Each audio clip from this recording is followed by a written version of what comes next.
কেউ আমাকে বন্দুক ঠেকিয়ে রোজা রাখতে বাধ্য করতে পারবে না। না, কিন্তু তাহলে কেন বলা হয় রোজা বাধ্যতামূলক? আমি কাউকে জোর করতে পারবো না। আমি যদি বলি আমি 10 বার করব, কিন্তু নামাজের সময় করব না। এখন তুমি স্রষ্টা মহান আল্লাহর চেয়ে বেশি বুদ্ধিমান হওয়ার চেষ্টা করো। আল্লাহর মহান ও অতুলনীয় নামে আপনাকে অভিবাদন। আমার নাম পল এবং আমি একজন ছাত্র। আমার একটা সন্দেহ আছে, মানে অনেকেরই থাকতে পারে। আপনি তো আগেই ফ্রি উইল এবং এসব নিয়ে কথা বলেছেন। আমার ফ্রি উইল নিয়ে সন্দেহ আছে যে ফ্রি উইল আসলে কি এবং আমরা কি যা ইচ্ছা তাই করার ফ্রি উইল পেয়েছি। আর আপনি কোরআনের সূরা 2 আয়াত 256 উদ্ধৃত করেছেন যে ধর্মে কোনো জবরদস্তি নেই এবং সত্য মিথ্যা থেকে স্পষ্টভাবে প্রকাশ পাবে, ঠিক নয় কি? তাই আমি সত্যের সন্ধান করছি এবং সত্য আমাকে মুক্ত করবে। হ্যাঁ, এটা জন অধ্যায় 8:32 সঠিক। আপনি ঠিক বলেছেন। আমি বাইবেল আর কোরআন থেকে উদ্ধৃতি দেওয়ায় আপনার মতো পারদর্শী নই। যাই হোক, আমি শুধু জানতে চাই আমাদের ফ্রি উইল আছে কিনা এবং ফ্রি উইল কি। আর যখন বলা হয় ধর্মে কোনো জবরদস্তি নেই, এখানে জবরদস্তি বলতে কি বোঝানো হয়েছে? আমি নিশ্চিত নই এটা প্রসঙ্গের বাইরে উদ্ধৃত করা হয়েছে কিনা, কারণ এর আগে কি ছিল আর পরে কি ছিল তা আমার বন্ধুরা ব্যাখ্যা করতে পারেনি। সম্ভবত আমাকে পড়তে হবে। আর যখন বলা হয় ধর্মে কোনো জবরদস্তি নেই, যেমন ধরুন দিনে 5 বার নামাজ পড়তে হয়, এটা কি বাধ্যতামূলক? ভাই দুটো প্রশ্ন করেছেন। প্রথম প্রশ্ন ফ্রি উইলকে, আর জনের গসপেল অধ্যায় 8:32 বলা হয়েছে সত্যের সন্ধান করো আর সত্য তোমাকে মুক্ত করবে। যীশু খ্রিস্টের উপর শান্তি বর্ষিত হোক। আর তিনি কোরআন থেকে সূরা বাকারা আয়াত 256 উদ্ধৃত করেছেন। মাশাআল্লাহ, তিনি তুলনা করছেন। তিনি বলেছেন তিনি সত্যের সন্ধানে। আমি আল্লাহর কাছে দোয়া করি যেন তা তোমাকে মুক্ত করে। ফ্রি উইল নিয়ে বলতে গেলে ফ্রি উইল মানে তুমি যা চাও তাই করতে পারো। উদাহরণস্বরূপ, আজ আমি পুরো পৃথিবী ধ্বংস করতে চাই, করতে পারি কি? চেষ্টা করতে পারি, কিন্তু সফল হব না। বুঝেছ? ফ্রি উইল মানে তোমার সামর্থ্যের মধ্যে যা আছে তা করা। সফল হওয়া বা না হওয়া সেটা গৌণ। উদাহরণস্বরূপ, আমার সামর্থ্য আছে বক্তৃতা দেওয়ার। তুমি চেষ্টা করেছ যেমন উদ্ধৃতি দিয়ে। পুরো বক্তৃতা দিতে পারবে কিনা জানি না, কিন্তু চেষ্টা করার ফ্রি উইল তোমার আছে। একইভাবে ডাকাতি করার ফ্রি উইল আছে, সৎ হওয়ার ফ্রি উইল আছে, খুন করার ফ্রি উইল আছে, মানুষের জীবন বাঁচানোর ফ্রি উইল আছে। এটা তোমার ফ্রি উইল। ফ্রি উইল মানে তুমি যা চাও তাই করতে পারো, কেউ তোমাকে জোর করতে পারে না। ঠিক আছে, কেউ জোর করতে পারে না। এখন সূরা 2 আয়াত 256 প্রশ্নে আসি। ধর্মে কোনো জবরদস্তি নেই, কিন্তু সত্য মিথ্যা থেকে স্পষ্ট। এর মানে কেউ তলোয়ারের ডগায় স্থান কবুল করতে বাধ্য করতে পারবে না। আমি বন্দুক ঠেকিয়ে। এখন তুমি স্রষ্টা মহান আল্লাহর চেয়ে বেশি বুদ্ধিমান হওয়ার চেষ্টা করো। আমি কাউকে জোর করতে পারবো না, কিন্তু যখন আমি যুক্তিসঙ্গত কারণ দিই, উদাহরণস্বরূপ ডাক্তার বললেন তোমার ডায়াবেটিস, চিনি খেও না। ও ডাক্তার আমাকে চিনি না খেতে জোর করছেন। হ্যাঁ, তিনি বাধ্য করছেন। আমি ডাক্তারের কথা না শুনলে চকলেট খেতে পারি। ডাক্তার তোমাকে পরামর্শ দিচ্ছেন, কিন্তু বুদ্ধিমান লোক চিনি খাবে না, কম খাবে, কিন্তু ডাক্তার জোর করতে পারেন না। ভাই না, আমি মনে করি আপনি নিচের দিকে তাকাচ্ছেন। না, আমি ভাবছি না। আমি আপনার দিকে আরো মনোযোগ দিচ্ছে। ঠিক আছে, বিষয়টা হলো ডাক্তার যদি কিছু বলেন, তুমি বলতে পারো ডাক্তার আমাকে চিনি না খেতে বাধ্য করেছেন, কিন্তু সঠিক শব্দ হলো ডাক্তার আমাকে পরামর্শ দিয়েছেন এবং আমি তা অনুসরণ করছি। একইভাবে মুসলিমের জন্য 5 ওয়াক্ত নামাজ কি বাধ্যতামূলক? হ্যাঁ, বাধ্যতামূলক। এটা কি জোর করে বাধ্যতামূলক? না, জোর করে নয়। সে চাইলে নামাজ পড়ে না, বলতে পারে আমি আল্লাহতে বিশ্বাস করি না, কেউ তাকে জোর করতে পারে না, কারণ সে ব্যবস্থার সাথে একমত। যদি আমি 5 ওয়াক্ত নামাজ পড়ি, আমি আল্লাহ সুবহানাহু ওয়া তাআলার হিদায়াত পাই, আমি সরল পথে আছি, তাই আমি 5 ওয়াক্ত নামাজ পড়ছি। যেমন ডাক্তার পরামর্শ দেন চিনি খেও না, সে চাইলে অনুসরণ করে। তোমাকে রোজা রাখতে হবে, এটা আল্লাহর পক্ষ থেকে। সূরা বাকারা 2 আয়াত 183। তোমাদের জন্য রোজা ফরজ করা হয়েছে, যেমন তোমাদের পূর্ববর্তীদের জন্য ফরজ করা হয়েছিল, যাতে তোমরা আত্মসংযম শিখতে পারো। কেউ আমাকে বন্দুক ঠেকিয়ে রোজা রাখতে বাধ্য করতে পারবে না। কেউ আমাকে বন্দুক ঠেকিয়ে রোজা রাখতে বাধ্য করতে পারবে না। মুসলিমের জন্য রোজা কি বাধ্যতামূলক? হ্যাঁ, বাধ্যতামূলক।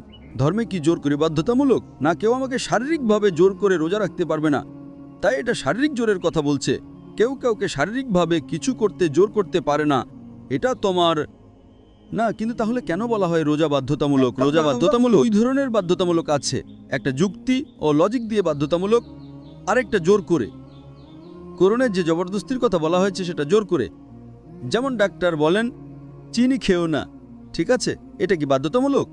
হ্যাঁ, ডাক্তার বলেন চিনির জন্য, বাধ্যতামূলক না। ডাক্তার কি তোমাকে আক্ষরিক করতে জোর করছেন? হ্যাঁ, লজিক দিয়ে, বন্দুক দিয়ে নয়। ঠিক না ভুল? তখন ডাক্তার বলেন তোমার জন্য চিনি না। ডাক্তারের উপর বিশ্বাস থাকলে তুমি অনুসরণ করো, বিশ্বাস না থাকলে করো না। একইভাবে এটা আল্লাহর পক্ষ থেকে কোরআনে দেয়া পরামর্শ। তুমি যদি বিশ্বাস করো আল্লাহ স্রষ্টা, তুমি অনুসরণ করো, বিশ্বাস না করলে করো না। তাই যে মুসলিম, সে আল্লাহর কাছে তার ইচ্ছা সমর্পণ করে। ফ্রি উইল আল্লাহ দিয়েছেন, আমি আল্লাহর আদেশের বিরুদ্ধে যেতে পারি বা অনুসরণ করতে পারি। আল্লাহ ফ্রি উইল দিয়েছেন, আমি যদি তার আদেশ অনুসরণ করি তাহলে আমি মুসলিম।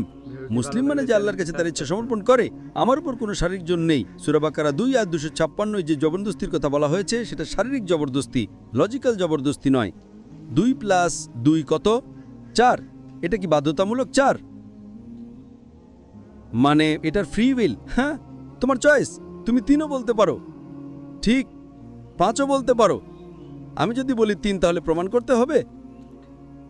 না না, প্রমাণ ছাড়াও 3 বলতে পারো, কেউ তোমার কিছু করতে পারবে না। আমি বুঝিনি স্যার। তুমি প্রমাণ ছাড়া 3 বলতে পারো, কেউ তোমার কিছু করতে পারবে না। যদি তুমি 2 + 2 = 3 অযৌক্তিকভাবে বলো, কি করতে পারি? সে গণিত জানে না, তাহলে কি কিন্তু বলতে পারো কি না হ্যাঁ এটা ফ্রি উইল? আর কিন্তু লোকে বলবে এটা ফ্রি উইল, ঠিক। কিন্তু যদি তুমি 2 + 2 = 4 বলো, তাহলে লোকে বলবে তুমি গণিত জানো না। তাই যদি তুমি 2 + 2 = 4 বলো, এটা বাধ্যতামূলক নয়। একইভাবে যদি তুমি 5 ওয়াক্ত নামাজ পড়ো, তুমি মুসলিম। না পড়লে তুমি মুসলিম নও। সিম্পল। তাই এটা যুক্তি ও লজিকের বাধ্যতামূলক। যেমন তুমি বলেছ 2 + 2 = 4 বাধ্যতামূলক কেন? যে গণিত জানে তার জন্য। যে গণিত জানে না সে 2 + 2 = 4 বলবে না, সে বলবে 2 + 2 = 5, 2 + 2 = 6। তাই এটা যুক্তি, লজিক ও ঈমানের বাধ্যতামূলক। আশা করি প্রশ্নের উত্তর পেয়েছো। না মানে কেন? নতুন প্রশ্ন আছে? না, নতুন প্রশ্ন নয় এটা। যেমন তাহলে আমি তোমার প্রশ্নের উত্তর দিয়েছি কিনা জানো? হ্যাঁ স্যার। ঠিক আছে, তোমার প্রশ্নের উত্তর দিয়েছি। নতুন প্রশ্ন আছে? কোনো সমস্যা নেই, জিজ্ঞাসা করতে পারো। আচ্ছা, আমি যা বলছি তা হলো, এখন তুমি বলছো 5 বার করতে হবে। এখন আমি যদি বলি আমি 10 বার করব, কিন্তু নামাজের সময় করব না, যেমন আসরের সময় করব না, মাগরিবের সময় করব না, এই নির্দিষ্ট সময় করব না, কিন্তু আমি খাবার খাওয়ার আগে নামাজ পড়ব, বসে দাঁড়িয়ে, হাঁটতে হাঁটতে, দৌড়াতে দৌড়াতে, ঠিক আছে। কিন্তু এখন কেন 5 বার বাধ্যতামূলক শব্দটা? আমি না, ডাক্তার বলেন চিনি খেও না, ঠিক আছে। ডাক্তার আমি চিনি খাবো না, লবণ খাবো না, ভাত খাবো না, রুটি খাবো না, খাবার খাবো না, নন ভেজ খাবো না, ভেজ খাবো না, কিন্তু মরে যাব। তাই অতিরিক্ত করা যায় না। ডাক্তার বলেন চিনি খেও না, ঠিক আছে, এই সময় ওষুধ খাও, তখন চিনি খেতে পারো, সীমিত। এটা কারণ ডাক্তার জানেন। এখন তুমি স্রষ্টা মহান আল্লাহর চেয়ে বেশি বুদ্ধিমান হওয়ার চেষ্টা করো। তিনি আমাদের আর তোমার চেয়ে ভালো জানেন। যদি তুমি বলো না না আমি এইভাবে করব, তাহলে তুমি কষ্ট পাবে। ডাক্তার মানুষের শরীর জানেন, মহান স্রষ্টা আমাদের ভালো জানেন। তিনি আমাদের স্রষ্টা, তিনি পরামর্শ দিয়েছেন। তুমি অনুসরণ করলে মুসলিম বলা হবে, আল্লাহর কাছে ইচ্ছা সমর্পণ করা। অনুসরণ না করলে জোর করে, কোনো জবরদস্তি নেই। আমি তোমাকে ইসলাম কবুল করতে জোর করতে পারি? না না, পারেন না, কারণ তোমার ফ্রি উইল আছে। ঠিক, তোমার ফ্রি উইল দিয়ে কিছু লোক পছন্দ করে, তাই তারা কবুল করে। তোমাকেও কবুল করতে হবে এমন কোনো বাধ্যবাধকতা নেই। কাল যদি তুমি একমত হও তুমি সত্যের সন্ধানী, ঠিক, তুমি সত্যের সন্ধানী। সত্য তোমাকে মুক্ত করবে, কারণ আমি জিজ্ঞাসা করব, সন্ধান করব, এবং তারপর একবার তুমি নিশ্চিত হলে স্বাগতম। তাই আমি সেই দিনের অপেক্ষায় আছি যেদিন তুমি নিশ্চিত হবে ইনশাআল্লাহ। আসসালামু আলাইকুম। ভিডিওটি ভালো লাগলে চ্যানেলটি সাবস্ক্রাইব করুন।